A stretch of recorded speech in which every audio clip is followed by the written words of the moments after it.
அண்மைச் செய்தி. கொல்லூர் மூகாம்பிகை கோவிலுக்கு முதலமைச்சர் விஜய் வெள்ளி வாளை காணிக்கையாக வழங்கியிருக்கிறார். 1.6 கிலோ எடை கொண்ட வெள்ளி வாளை வழங்கியிருக்கிறார் முதலமைச்சர் விஜய். அண்மைச் செய்தியாக பார்த்து வருகிறோம். வெள்ளி வாளை கண்ணாடி பேழையில் வைத்து வழங்கியிருக்கிறார் விஜய். வேண்டுதல் நிறைவேறியதால் வாள் காணிக்கை என தகவல் வெளியாகியிருக்கிறது. அண்மைச் செய்தியாக பார்த்து வருகிறோம். கொல்லூர் மூகாம்பிகை கோவிலுக்கு முதலமைச்சர் விஜய் வெள்ளி வாளை காணிக்கையாக வழங்கியிருக்கிறார். கொல்லூர் மூகாம்பிகை கோவிலுக்கு வழிபாட்டிற்காக சென்ற முதலமைச்சர் விஜய் வாளை காணிக்கையாக வழங்கியிருக்கிறார். கூடுதல் தகவல்களை தருகிறார் எமது செய்தியாளர் ராஜகுமரன். ராஜகுமரன், முழு விவரங்கள் என்ன? தமிழக முதலமைச்சர் ஜோசப் விஜய் இன்று கொல்லூர் மூகாம்பிகை கோவிலுக்கு சென்றிருந்தார். கர்நாடக மாநிலத்தில் அமைந்திருக்கக்கூடிய அந்த கோவில் இந்திய அளவில் பிரபலமான ஒரு கோவிலாக இருக்கின்றது.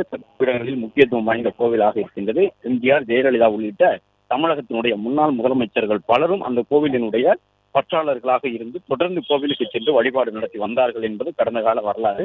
அந்த அடிப்படையிலே தமிழக முதலமைச்சராக தேர்வாகி இருக்கக்கூடிய தமிழக முதலமைச்சர் ஜோசப் விஜய் இன்றைக்கு கொல்லூர் சென்று மூகாம்பிகை அம்மனிடம் மனம் உருகி வேண்டுகோளை எல்லாம் முன்வைத்து வந்திருந்தார். அரசியலில் இருக்கக்கூடியவர்களுக்கு வெற்றியை தரக்கூடிய தெய்வமாக பார்க்கப்படக்கூடிய மூகாம்பிகை அம்மனுக்கு இன்றைக்கு தமிழக முதலமைச்சர் 1 கிலோ 600 கிராம் எடை கொண்ட வெள்ளி வாள் ஒன்றை பரிசீலித்திருக்கின்றார். அந்த வெள்ளி வாள் பாதுகாப்பாக கோவிலிருக்கக்கூடிய அந்த வெளியாகி இருக்கின்றன. இது மட்டுமல்லாமல் முதலமைச்சர் இன்றைக்கு சிறப்பு வழிபாட்டை சிறப்பு பூஜைகளை மேற்கொண்டார் என்ற தகவலும் வெளியாகி இருக்கின்றது. மூகாம்பிகை அம்மனுக்கு முன்பாக அந்த வெள்ளி வாளை அவர் பரிசீலித்தார். வெள்ளி வாளினுடைய எடை 1 கிலோ 600 கிராம் என்ற ஒரு தகவலும் வெளியிடப்பட்டிருக்கின்றது. தங்க வாழ் ஒன்றை முன்னாள் முதலமைச்சர் எம்ஜிஆர் அவர்கள் தன்னுடைய வாழ்நாளிலே அந்த கோவிலுக்கு வழங்கி வழிபாடு நடத்தியிருந்தார். இப்பொழுது வெள்ளி வாழ் ஒன்றை தமிழக முதலமைச்சர் வழங்கி இருக்கின்றார் என்ற செய்தி கிடைத்திருக்கின்றது. இந்த வெள்ளி வாளை வழங்கி சிறப்பு பூஜையிலும் அவர் ஈடுபட்டிருந்தார் என்றும் சொல்லப்பட்டிருக்கின்றது.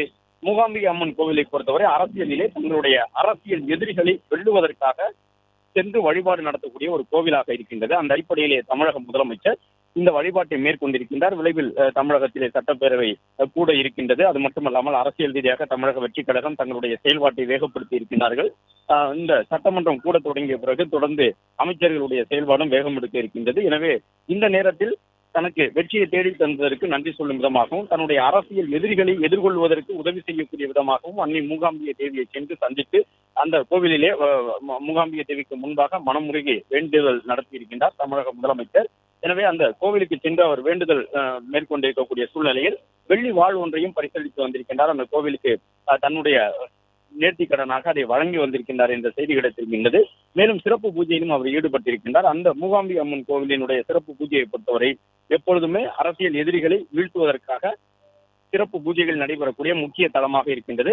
அப்படிப்பட்ட கொல்லூர் மூகாம்பிகை அம்மன் கோவிலிலே முதலமைச்சர் வழிபாடு நடத்தியிருந்த நிலையில் அதன் தொடர்ச்சியாக அவர் வெள்ளி வாளையும் பரிசீலித்திருக்கின்றார். சிறப்பு பூஜையிலும் ஈடுபட்டிருக்கின்றார் என்ற தகவல் வெளியாகி இருக்கின்றது. பிளே ஸ்டோர் மற்றும் ஆப் ஸ்டோரில் இருந்து பாலிமர் செயலியை QR கோடு மூலம் பதிவிறக்கம் செய்யுங்கள். செய்திகளை உடனுக்குடன் பெறுங்கள்.